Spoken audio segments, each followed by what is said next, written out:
All right, Rabbosai, good morning. Let us begin. I want to begin by thanking our sponsors for this morning's shir. To thank our Talmud Torah sponsors for the month of Elul, Avram and Shendi Kelman, for dedicating all the shir and drashos in memory of their parents. We hope that in the merit of our Talmud Torah, the neshamas will have an aliyah and the family a nechama. We thank our week of learning sponsors, Alan Wiseman, in commemoration of the 10th yahrzeit of his beloved wife, Rita Rivka Rachel Bas Zachariah, Jesse and Rivka Meirovitz, in honor of the birth of a baby boy, to Shmuel and Shira Artman, Dr. Ron and Marlene Gartenhouse, in honor of their sons, Harris and Simon, learning in Eretz Yisrael, Paul and Kathy Pollack, as a schus for Refuah Shalima, for Andrew Rosenstein, Alter Ben Golda Etra of Columbus, Ohio, who is hospitalized with COVID. They have learning sponsors, the Hoffman Malamed Limos families, in loving memory of Dr. Ronald Hoffman, Ruvain Ben Emmanuel, Eli and Joel Rashkovsky, in commemoration of the yahrzeit of the Shloshim of Joel's father, Avram Ben Yitzchak, and the Plonka families, dedicating the Daf Yomi shir this morning in commemoration of the yahrzeit of Rabbi Yisrael Meir Cohen Kagan, the Chafetz Chaim, whose yahrzeit is observed today. We thank all of our sponsors for their beautiful dedication and generosity. And Abose, with that, let us begin. Shachianu, Vikiyamanu, Vihigiyanu. We are about to, Emertz Hashem, begin the last daf of Meseches Sukkah, filled with incredible Gemara. So today's daf is Nun Vav. Nowhere else to go, right? Daf Nun Vav 56. We are picking up in Eretz Hashem at the Mishnah Nun Heyam Beis 55b. Says the Mishnah, B'shlosha prakim b'shana hayu kol mishmaros shavos. At 3 times during the year, all of the mishmaros, all of the kohanic shifts were equal. Now we'll say, now remember again, this goes back to yesterday's discussion, that whereas the kohanim are divided up into 24 mishmaros, and each mishmar would serve over the course of a week. And over the course of that week, the mishmar, the bate avos, the families which made up that mishmar, would take turn with different things. On the regalim, all the kohanim were invited to come. All the kohanim were invited to come. And therefore the Mishnah says, because they were all invited to come, they all had equal entitlement, be'emure haregalim. Now, we'll discuss exactly what that means. Emurim usually refers to sacrificial parts which are burned on the Mizbeach. So we'll have to see exactly what that phrase means. But okay, they're all equal with Emure Regalim, Bechiluk Lechem Haponim, and with the division of the Lechem Haponim. Bat Saras on Shavuos, Omerlo, the Kohen who's involved in dividing up the various karbanos, says, Omerlo, Helech Matzah, Helech Chometz. And what we're going to see essentially is that on Shabbos of Shavuos, there's the division of 2 different types of breads. There's the Lechem Haponim, and then there's the Shtei HaLechem, which is the unique offering of Shavuos. The Lechem Haponim is matzah. The Shtei HaLechem is chametz. So we're going to see that when they divide up the various things over here, the Kohen says, some of you will get chametz, some of you will get matzah, some of you will get Lechem Haponim, and some of you are going to get, I should say, some of you, yes, matzah, lechem, matzah, chametz. Some of you will get lechem haponim, some of you will get shtei lechem.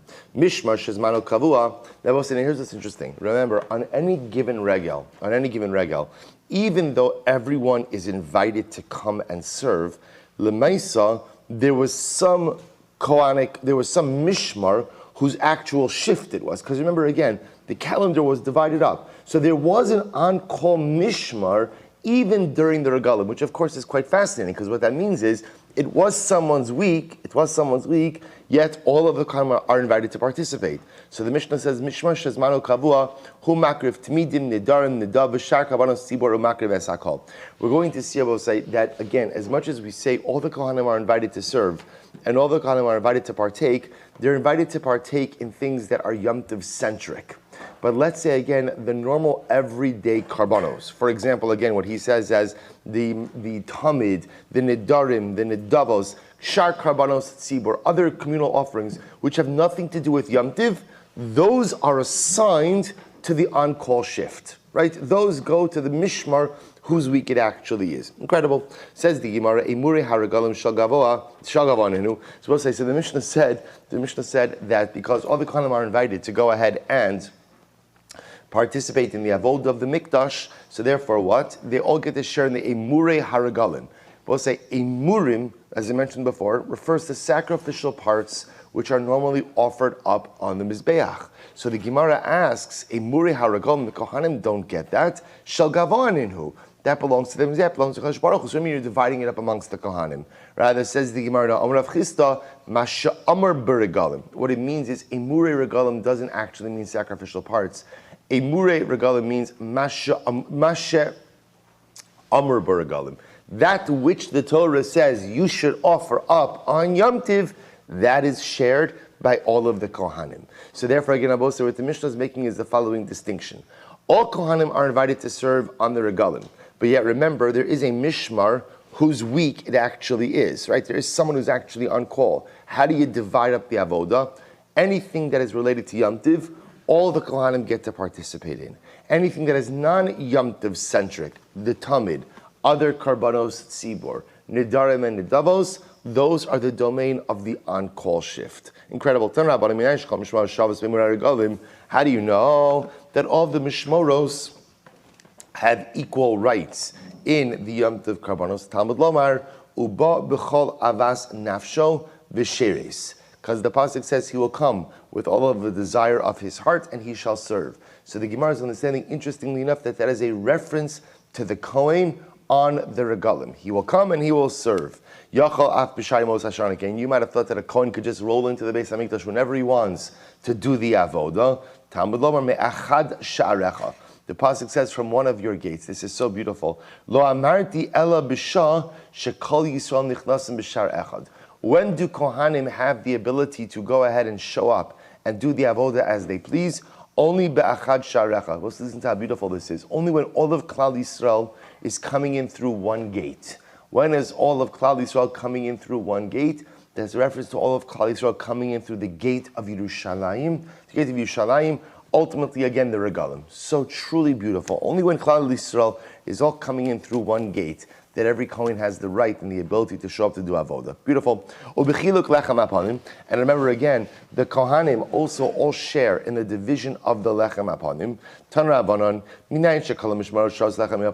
Now here's what's interesting, because this statement actually seems to fly in the face of what we said before. Remember again, we have two categories of avodah: Yom Tov centric avodah and what we'll call normative avodah. The division of the lechem aponim, which category would you put that into? What would you put that into? Normative, right? That's not Yom Tov centric. Yet the Mishnah said everyone, all the Kohanim who are there, get to share in the division of the Lechem HaPanim. Remember again, Lechem HaPanim is divided up on Shabbos, because Shabbos is when the Mishmaros switch over. So the Gemara says, how do you know that all of the attending shifts, whoever's there, gets to share in Lechem HaPanim? Top of Nun Vav, Talmud Lomar, Chelik kechelik yochelu. Literally again, chelik kechelik, each according to his part will consume. Kechelik avoda, kach chelik achila. Interestingly enough, the Torah links the division or the consumption of the lechem aponim to avoda. Whoever's doing avoda, whoever is entitled to do avoda, gets to share in lechem aponim. So because all of the assembled Kohanim have the right and have the ability to participate in the avoda, therefore what? Halacha l'maisa, they're entitled to participate in the achila as well. Umay achila. So which achila are you talking about? Ilema karbanas. If you want to say it's consumption of karbanas, mehasam nafka. Do we learn it out from there? Chelik yochelu. L'kohen makriv osa lo siya. Again, in general, the way we know that a kohen is permitted to go ahead and eat what he offers is because the pasuk says l'kohen hamakriv osa lo siya. The Torah itself says if you engage, if you have license to engage in the hakrava, in the offering, therefore you have license to engage in the consumption. El lechem aponim yochol af bechavos habao shlo machmas haragel beregel. You might have thought, I'm sorry, lo siya el lechem aponim yochol af bechavos habao shlo machmas haragel beregel. You might have thought that halacha l'maisa kohen would be entitled to partake of karbanos, in other words, a kohen who just shows up for the regalim. You might have thought that but it's not his mishmar. You might have thought that he has the right to participate in karbanos that are not Yom Tov centric. Talmud Lomar levad mimkarov ala avos. Both say this is fascinating. Now the phrase itself means as follows: the Torah says everybody eats their portion. Levad mimkarov ala avos. Now literally what that means is except that which was sold by the fathers. Now what does that mean? Ma machru ha'avos zelazeh. What did the Kohanic fathers sell to each other? So, ani b'shabasi v'ata b'shabasecha. So we'll say very interestingly enough, the Gemara says like this. Technically speaking, every Kohen has a portion in every single karban. Right? That's technically how it works. The karbanos are the domain of the Kohanim. But you can't have a system like that, because if everybody has everything, then what happens? Everybody has everything, then no one has nothing. So what happened? What did the Kohanim do? They kind of made, the alter Kohanim made this arrangement, ani b'shabasi v'ata b'shabasecha. We'll divide up, right? You'll take this week, I'll take that week, and essentially what we agree to is, I'll release my claims on your week, and you'll release your claims on my week. Therefore, again, essentially the Gemara goes in and explains that which was divided up by the alter Kohanim, right, by the Zaydas, so that no other Kohen has a right in. But ultimately, again, Lechem Apanim, which the Gemara learns out from a pasuk over here, and Avoda of the Regalim, that is shared equally. So essentially what we have is as follows. Any Avoda that's Yom Tov centric, all the Kohanim who show up have the ability to go ahead, or I should say, any Avoda that is rooted in or any karban that is rooted in the Yom Tov, every Kohen has the right to participate, and every Kohen has the right to share. Any karban that has nothing to do with Yom Tov, that was just being offered up on any given day, only the on-call mishmar has the right to participate. The only exception to that is lechem aponim. Lechem aponim is divided up amongst all of the Kohanim who are inside of the Beis HaMikdash. Beautiful. Batzeres. This is great.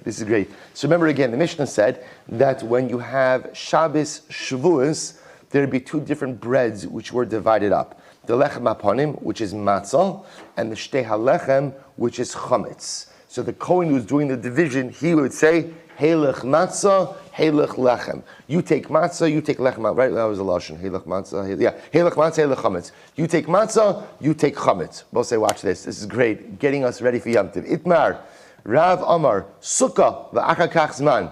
We'll say, first night Kiddush. What is the proper, first night of Sukkot, what's the proper sequence for brachas? Remember again, we have a number of brachas aside for Kiddush. At the end of Kiddush on Sukkot, we have Shechianu and Leishev Basukah. What is the proper order for those brachos? So Rav says the proper order is Leishev Basukah and then Shechianu. And then Shechianu, Rav Bar Chana Amar, no, Zman v'achar kach Sukkah.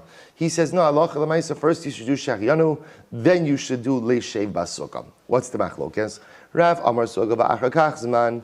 Rav says you should do Leishev Basukah, then Shechianu. Why? Chiyuva diyoma adif. Because Rav says the obligation of the day, which is Sukkah, the obligation of the day is more important, takes precedence over Shechianu. Right? Shechianu again is a bracha that's stated many different times, but Lamaisa Leishev Basukah, the Sukkah is the ikar of the Yom Tov. Therefore, that bracha should come first. That's Rav's logic. Sukkah, Leishev, and then Shechianu. Rav Bar Chana Mizman v'achar kach Sukkah. Rav Bar Chana says no, you should do Shechianu first. Why? Tadir v'shenu tadir kodem. He has a different shikol, right? Whenever you have two brachas or two mitzvahs in front of you, in terms of structuring precedence, we go ahead and we look at whatever occurs with greater frequency. So we'll say, here's the fundamental machlokes. Rav says Leishev Basukah and then Shechianu. Rabba Bar Chana Shechianu and then Leishev Basukah. Says the Gemara Leima Rabba Bar Chana Pugzad Beishna Beisila Kamiflagi. Let's say that the machlokes Rav and Rabba Bar Chana is a machlokes Beishamai Beisila. What's the machlokes? It's on Rabbanon. First wide line. The Torah Dvarim Shebein Beishamai Beisila Besuda. Here are the following things which Beishamai and Beisila argue about in the context of a Su'uda. Watch this. Beishamai Omrim Mevarech Al Hayom. They will say when they say Besuda, they're talking about Kiddush on a regular Shabbos. Kiddush on a regular Shabbos. What's the proper order of brachas and Kiddush? Remember again, on Kiddush it's on Friday night. On Kiddush and Shabbos, there's two brachas. There's Hagafen and there's Mekadesh HaShabbos. So which bracha should you make first? Beishamai Omrim Mevarech Halayom V'achach Mevarech Halayayim. Beishamai says you make a bracha first Mekadesh HaShabbos and then Brei Pri Hagafen. Or Beisila Omrim Mevarech Halayayim V'achach Mevarech Halayom. And Beisila says no, first you make a bracha of Hagafen and then you make the bracha of Kiddush Mekadesh HaShabbos. What's the logic? What's the machlokes? Beishamai Omri Mevarech Alayom V'achai Mevarech Alayayim. So Beishamai says first you're going to make the bracha of Mekadesh HaShabbos, what we call Kiddush Hayom, and then hagafen. Why? Shahayom gorim liyayin sheyavo. Because Beis Shammai will say, why are you making hagafen? Why are you making hagafen? You don't make hagafen for one reason. Why? Why? Because it's Shabbos. So therefore, again, it's the bracha of Mekadesh HaShabbos, which is gorim, which causes you to make the hagafen. Therefore, it makes sense that the bracha of Mekadesh HaShabbos should come before the hagafen. Furthermore, ukvar kidesh hayom v'adayin yayin loba. Furthermore, it's already Shabbos. Right? By the time you go ahead and you get to make Kiddush, Shabbos has already started. So because it's already Shabbos, Beis Shammai is espousing two ideas. Idea number one is that it's Shabbos, which causes the hagafen. Therefore, the bracha of Mekadesh HaShabbos should come before Bri Hagafen. And furthermore, it's already Shabbos. So because it's already Shabbos, it makes sense to acknowledge the Shabbos identity of the day before Bri Hagafen. That's Beis Shammai. Beis Hillel says no. First you make hagafen, then the bracha of kiddush, then mekadesh haShabbos. Why? Shayayin gor mekdusha sheti Amar. Because we'll say, why are you making kiddush? You only make kiddush if what? Alakos. Now the truth is, remember, what he means is you only make kiddush when you have something else to make kiddush over. It could be wine, it could be challah, but lamaisa, you need a chefta, you need something to make kiddush, all right? If you don't have wine, you don't make challah, you rely on kiddush and tefillah, you don't make an additional kiddush. So lamaisa, again, Beis Hillel will say, it's the wine that drives the kiddush. And therefore, halacha lemaisa again, yayin comes before mekadesh, or hagafen comes before mekadesh Shabbos. So we'll say this is the machlokes by Shabbos. Beis Shammai says kiddush and then yayin. Beis Hillel says yayin and then kiddush. So the Gemara says, Davar Achar, another possibility for Beis Hillel, Birchas Hayin Tedira, or Birchas Yom into Tedira, Tadir V'Shinah Tadir Kol them. Furthermore, Beis Hillel says, this is an oldie but goodie, right? Oldie but goodie, Tadir, which is, you have, right, Yayin, Hagafen, and Mekadesh HaShabbos. Yayin comes more often than Mekadesh HaShabbos. Tadir V'Shinah Tadir, two items, one which is greater frequency, one which is less frequency. You do the item with a greater frequency. Good. That all supports Beis Hillel's position that first Hagafen, then Mekadesh HaShabbos. So both say we have two machloksim, right? So we have the proper order of Hagafen and Leishev, I should say Hagafen, I should say the bracha of Shechianu and Leishev Basukkah. So that we have Rav saying Leishev and then Shechianu, Rabba Bar Chana, Shechianu and Leishev. Machlokes by Kiddush on Shabbos. Beis Shammai, Kiddush, Mekadesh HaShabbos, then Hagafen. Beis Hillel, Hagafen, and then Mekadesh HaShabbos. Says the Gemara, Leima Rav Damer Beis Shammai. Let's say that Rav holds like Beis Shammai, right? Because Rav puts Leishev Basukkah first, and Beis Shammai puts Kiddush first. What they're both really focusing on is we focus on the day before we go ahead and focus on anything secondary. So let's say that Rav holds like Beis Shammai, and Rav Bar Chana ultimately again will say like Beis Hillel. So Rav Bar Chana who says Shechianu, and ultimately again Beis Hillel says Hagafen, because Rav will say it's the Shechianu, it's the Yom Tiv. Ultimately, again, Rabbi Rachana, that's Goreim the Leishev Basukkah. Just like Beis Hillel will say that Halacha L'Maisa, it is the Kiddush that is going there. Furthermore, again, Rabbi Bar Chana holds of Tadir, right? And Beis Hillel also holds of Tadir, to which the Gemara says, Amar Lecha Rav, Anadam Yafilu Beis Hillel. So Rav will say, no, that's not true. Don't lock me into Beis Shammai. I love Beis Shammai, but my view is not only in accordance with Beis Shammai. I could even hold like Beis Hillel. How so? See, Beis Hillel's logic is, on Shabbos, you say Hagafen before Mekadesh HaShabbos. Why? Because it is the wine that causes, so to speak, the Kiddush, right? There is no Kiddush without the wine. So it makes sense that the wine comes first. Aval Hacha. But again, by Sukkah, I lav zman milo amrin on Sukkah. Let's say he didn't say Shechianu. Let's say he didn't say Shechianu on the first night of Sukkot. Would there still be a Leishev Basukkah? And the answer is yes. In other words, they're not interdependent. So because, for example, I'll give you just a simple example. Let's say a person made the Shechianu while they were building the Sukkah. So there's a whole discussion. If a person made a Shechianu while they're building the Sukkah, they might not make Shechianu again on the first night of Yom Tiv. Would you still make a Leishev Basukkah? Absolutely. So all Rav is saying is, In my model, Shechianu, right, Beis Hillel is saying it's the yayin that's gorem the kiddush, right? You don't make kiddush without yayin. So therefore it makes sense that the yayin is the first bracha and Mekadesh HaShabbos is the second one. That level of interdependence does not work, is not present by Sukkah. The brachos of Leishei Basuk and Shechianu are not interdependent. Good. The Gemara says, furthermore, Rabbi Rachana would say, I hold even like Beis Shammai. How so? Because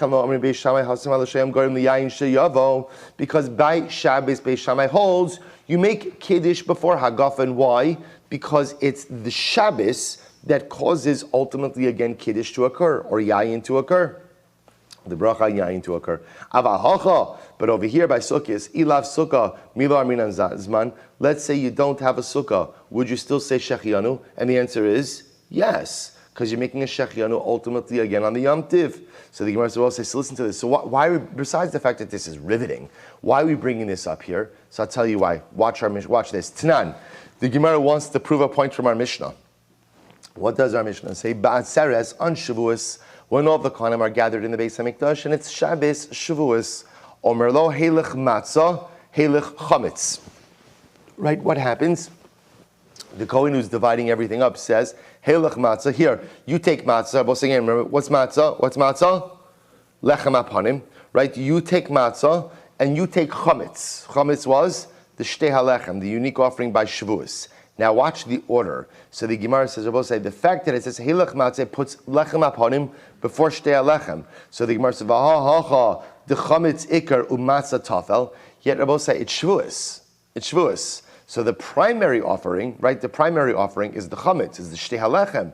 And the matzah, lechem aponim, should be secondary. Vikatani, heilach matzah, veheilach chametz. And yet again, in the distribution, what do?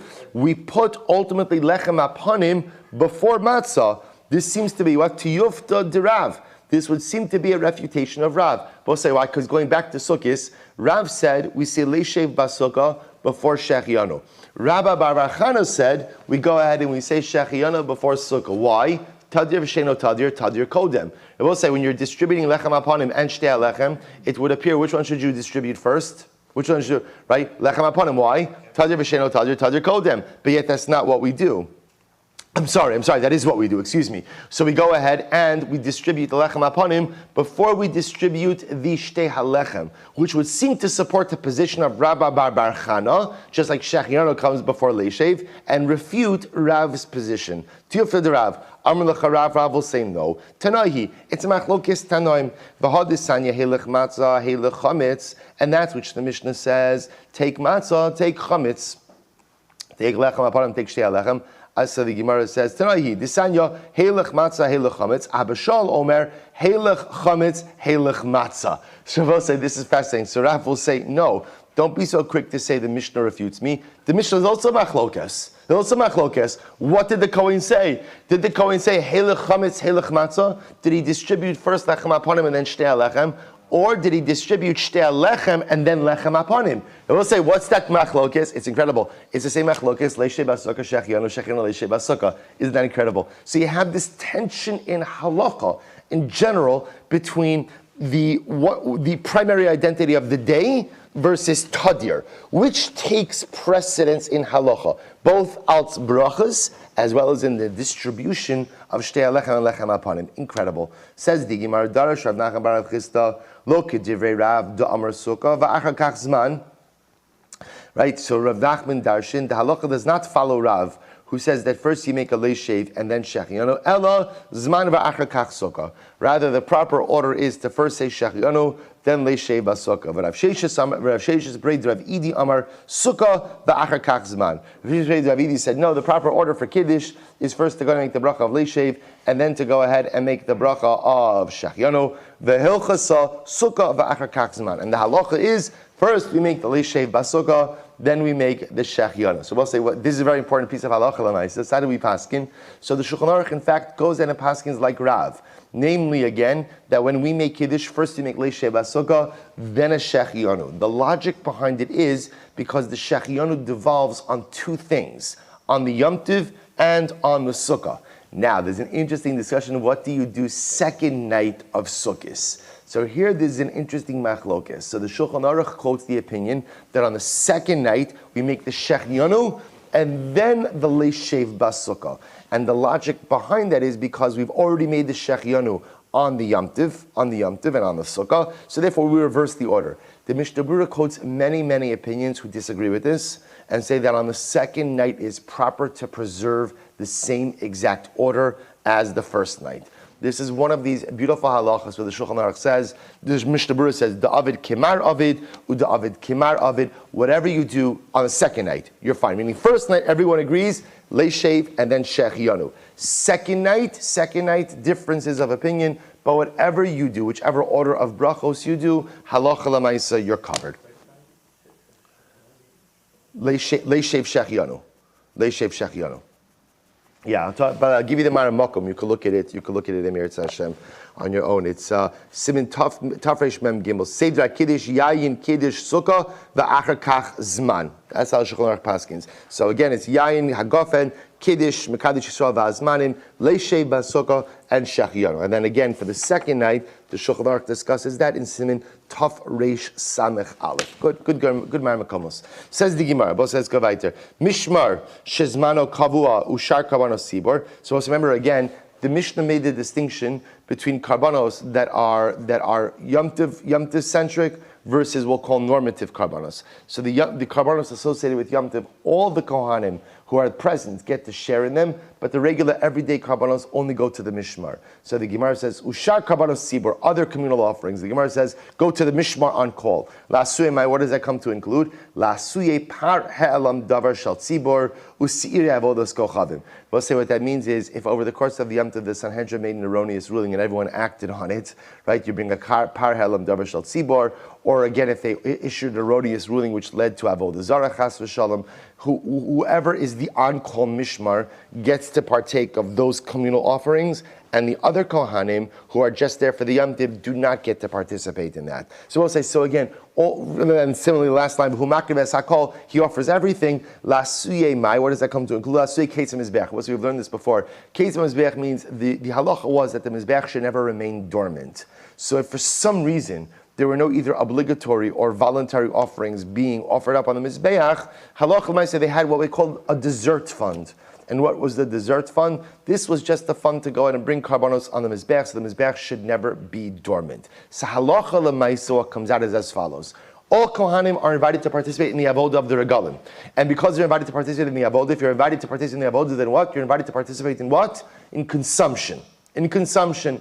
When are you invited to participate in consumption? Only in karbanos that are related to the Yom Tiv. But in karbanos that are not related to the Yom Tiv, just part and parcel of everyday sacrificial service, only the kohanim whose mishmar is actually on call get to participate and partake in those. The other kohanim who are just there for Yom Tiv, they don't get to participate. One notable exception to that rule is lechem hapanim. Lechem hapanim, whoever is present gets a share. Both say last Mishnah Maseches Sukkah. Yom Tov samach l'Shabbos bein milfana bein milachareha. The Yom Tov that came before, the Yom Tov that is next to Shabbos. Now we'll see what this means in the Gemara. Yom Tov that is right up against Shabbos, whether before or after. Hayu kala mishmaros shavos bechiluk lechem hapanim. All of the mishmaros who are present were equal in terms of distribution of lechem hapanim. Now both say what we're going to be talking about over here is we're going to see that sometimes, as a result of the way that Yom Tov fell out, so you had Kohanim, I don't want to use the word who were stuck in Yerushalayim, because a Jew is never stuck in Yerushalayim. You're privileged to be in Yerushalayim. But sometimes the way the calendar worked out is you weren't able to get home. But yet it wasn't Yom Tov.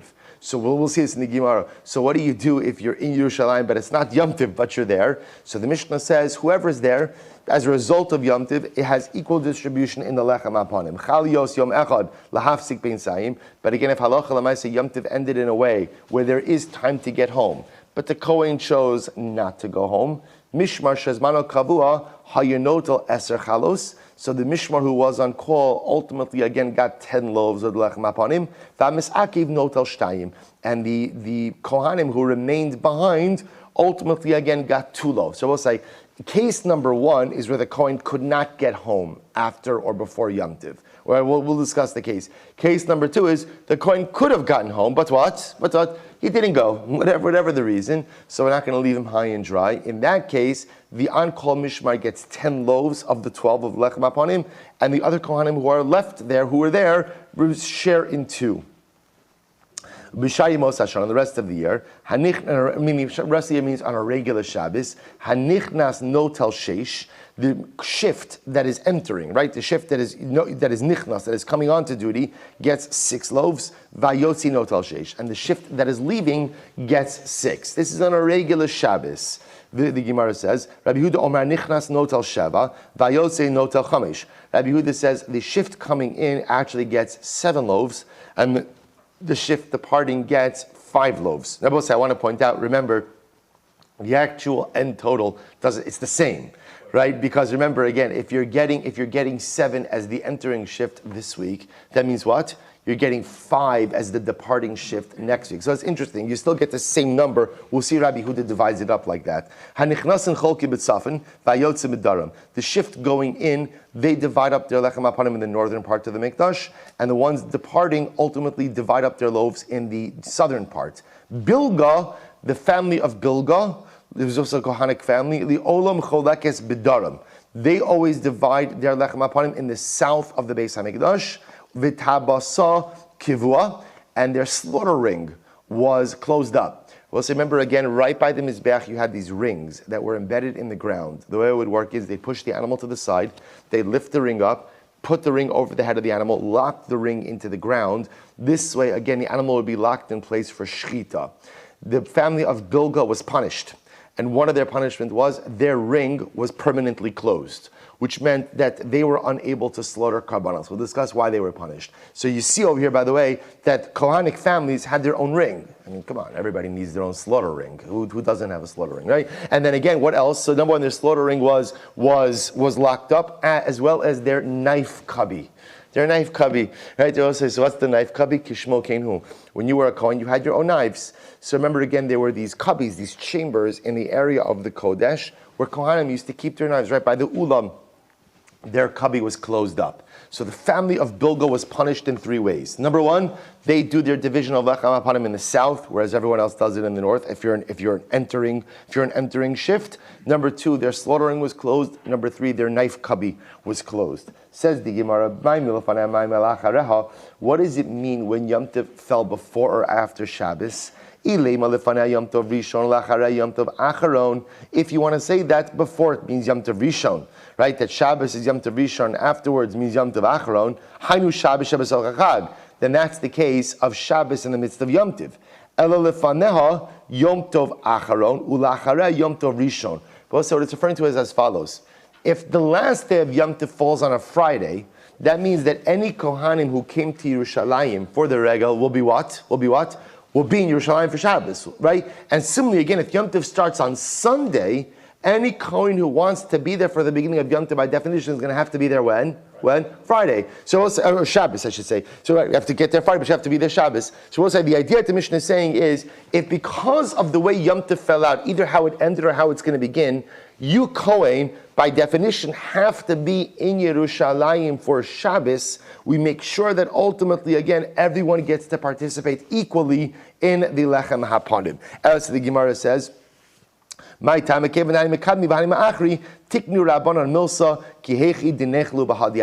since again the Kohen has no choice but to spend Shabbos in the Mikdash if he wants to go ahead and be there for Yom Tiv, therefore Chazal instituted that everyone gets the share lechem upon it equally, therefore the Kohanim get to eat. Beautiful. Chal Yom Echad. Also remember again, however, what happens if there's a day break in between? And so this, for example, would mean, let's say Yom Tiv ends Thursday night, which means what? Kohen, you can go home. He doesn't go home. He stays in the Mikdash. So what did the Mishnah say? In that case, the on-call shift will get 10 loaves, and the remaining Kohanim will divide up 2 loaves. Says the Gemara, Amud Beis, V'hani tarti maya v'detaihu.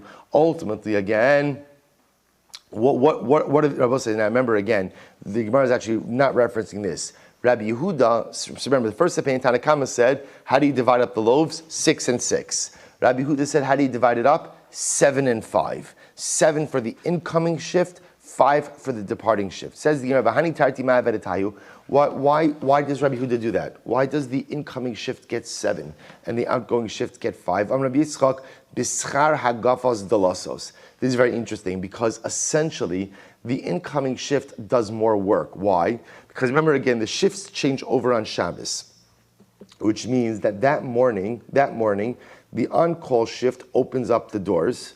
The incoming shift has to close the doors that night. So there's an extra avoda involved in their week of service. Rabbi Yehuda says because there's an extra avoda involved in the week of service, we pay them extra, right? Again, the payment should reflect the nature of the services delivered. The incoming shift does more work than the outgoing shift. Says the Gemara, that doesn't make any sense. V'neimalei dal bidal, but it's a wash. In other words, it's the same 12. So remember again, so the incoming shift last week, they got 7 because they closed the doors. They'll get 5 this week when they depart, right? The incoming shift this week, they're going to get 7 this week for the extra work, but less later on. So what's the pshat? But it's the same, right? At the end of the day, every mishmar is partaking of how many loaves of lechem upon him? 12. So I don't understand. You're not paying anyone more, anyone less. You're just dividing it differently.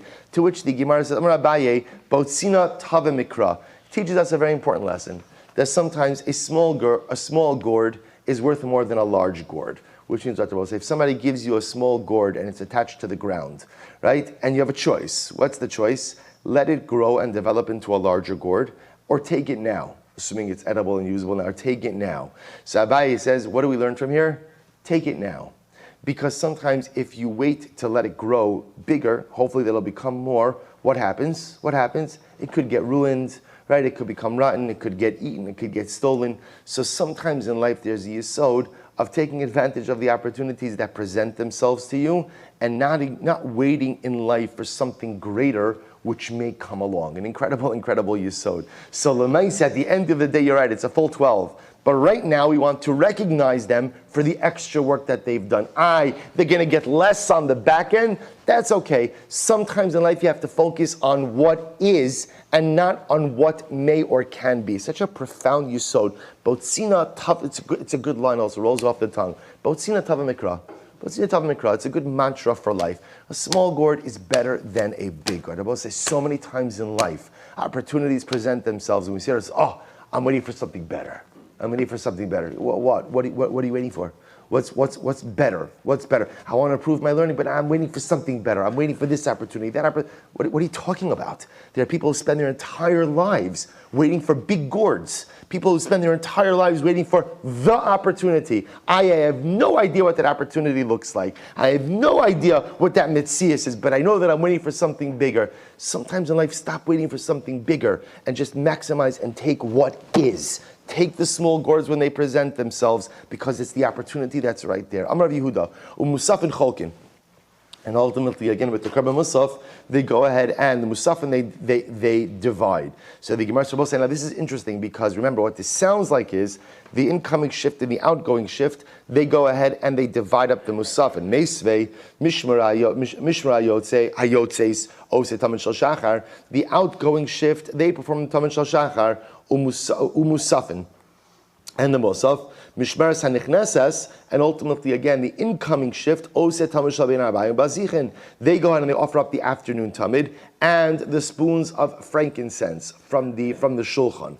The Ilu Musafin Cholkin Lo Katoni, and yet there's no mention of anybody dividing up the Musaf, right? No mention. If anything, it sounds like the Musaf is the purview of the outgoing Mishmar. So to which the Gemara says, Hai Tana Bechaluka Lo Kamayri. That's not a kasha. This Tana is not talking about the din of Chaluka. Fine. Amarava, V'ha Tani Debei Shmuel Demari Bechaluka Musafin. But the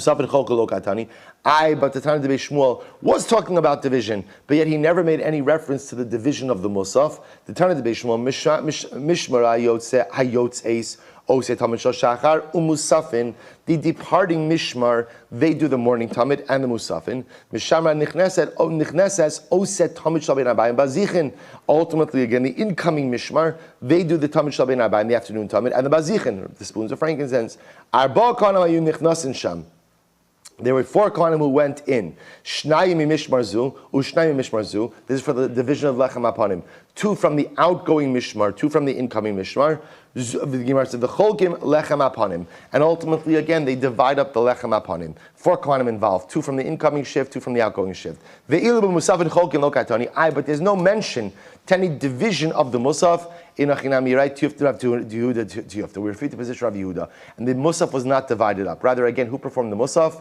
The musaf was the outgoing shift. So you had Tamid Shal Shachar, musaf done by the outgoing shift. Tamid Shal Bein Harabayim and Bazichin done by the incoming shift. 4 Kohanim in charge of the division of Lechem Aponim, 2 from the incoming shift, 2 from the outgoing shift. Beautiful. Hanichnasin Cholkim B'Tzafon. So remember again, the incoming shift, they divide up their Lechem Aponim in the north, and the outgoing shift do it in the south. Tan Rabban Nichnasin Cholkim B'Tzafon, Kedei Shiyiru Shein Nichnasin, Vayotzin Cholkim B'Darim, Kedei Shiyiru Shein Yotzin. We wanted to have clearly defined areas. Why? So that everyone should know who is the incoming shift and who is the outcoming shift. Again, the Maharsha gets into reasons for why north and south, but not for us right now. But Lamaisa, to have clearly defined areas, therefore there's no confusion about who's incoming, who's outgoing. I will say last Gemara, so incredibly profound. Bilga, li'olam cholakes b'darim. So the Mishnah says that the Kohanik family of Bilga was punished. They always eat their lechem apanim in the south, even when what?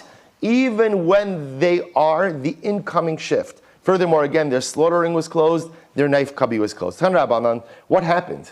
Maisa Miriam Bas Bilga, because there was once an episode with Miriam, the daughter of Bilga, right? Bilga was the Kohanic patriarch. He was the father of the family. So one time his daughter, Shemira Daita, she gave up her religion, or really rebelled against her religion. V'holcha v'nises l'srajiot echad mimalchi Yevanim. And ultimately, again, she intermarried. She married a Greek official. And what happened? When the Greeks came into the Beis Hamikdash,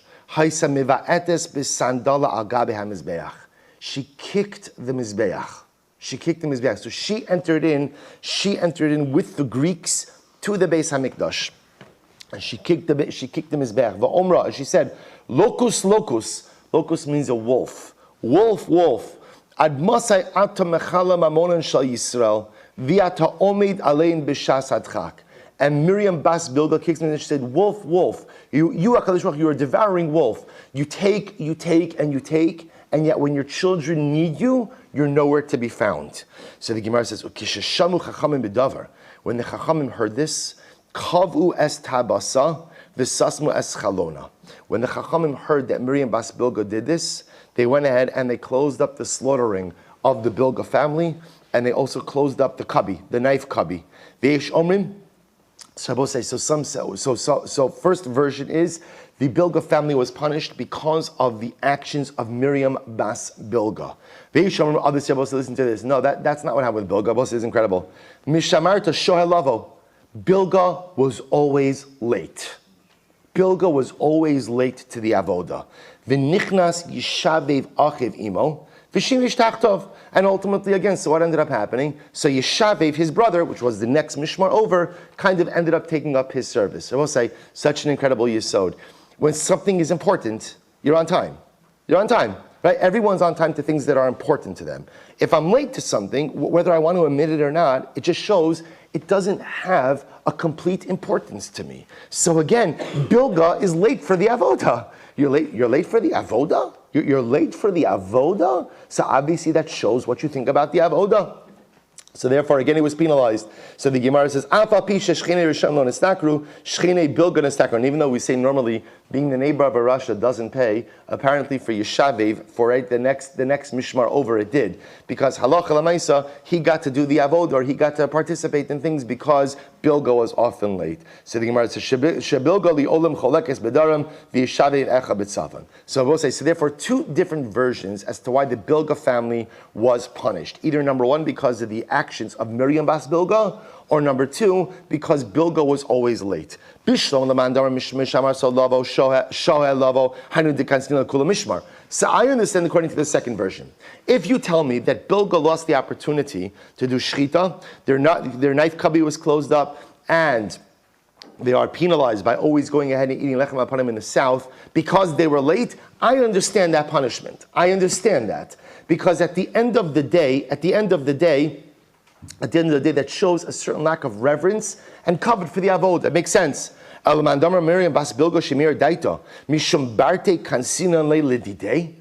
again, if it's because of the actions of Miriam Bas Bilga, because of the actions of the child, you're going to penalize the father.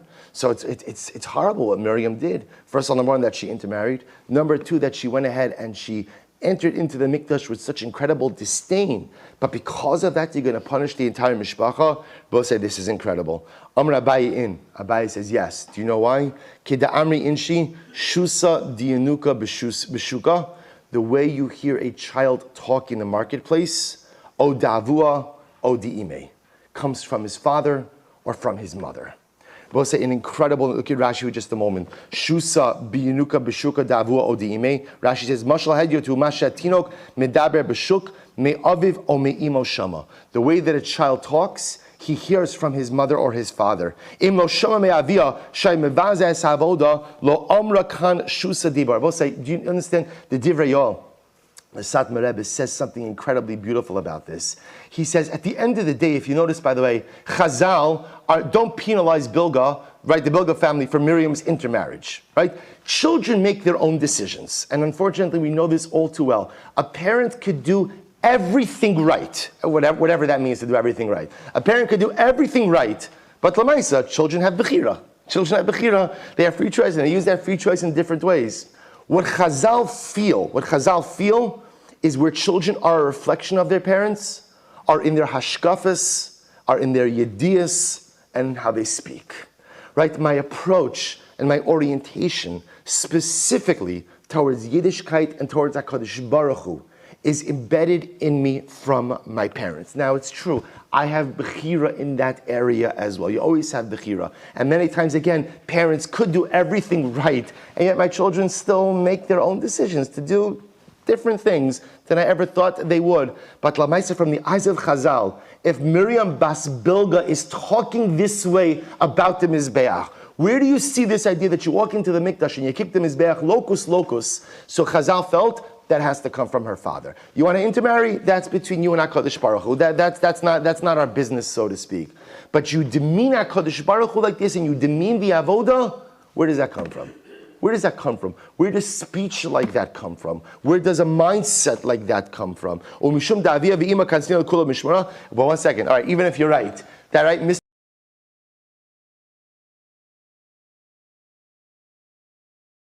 Amar Abaye, yes. Oy l'rasha, oy l'shcheno. Tov l'tzadik, tov l'shcheno. Ultimately, yes, because at the end of the day, that's what happens. There's a certain level of collective responsibility. I just point out, the Rashi doesn't include that pasuk in here.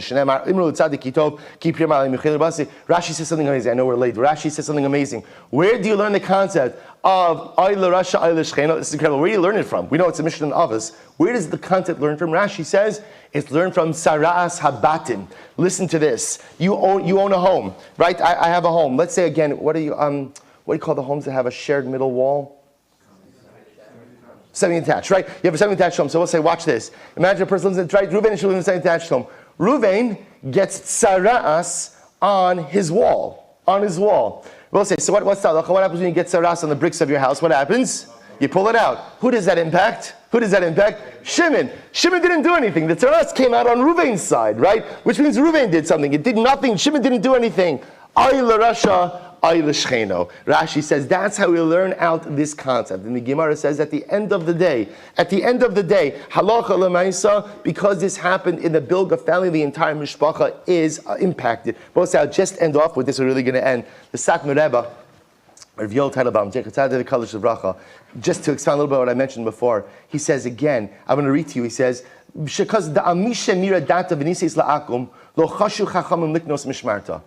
someone intermarried, Chazal aren't going to penalize the impact upon others. The moment that what you do impacts those around you, that's where ultimately there's responsibility. Miriam Bas Bilga, you want to go out and marry this Greek general, that's your, it's a rachmanis, it's horrible, but that's your cheshbon.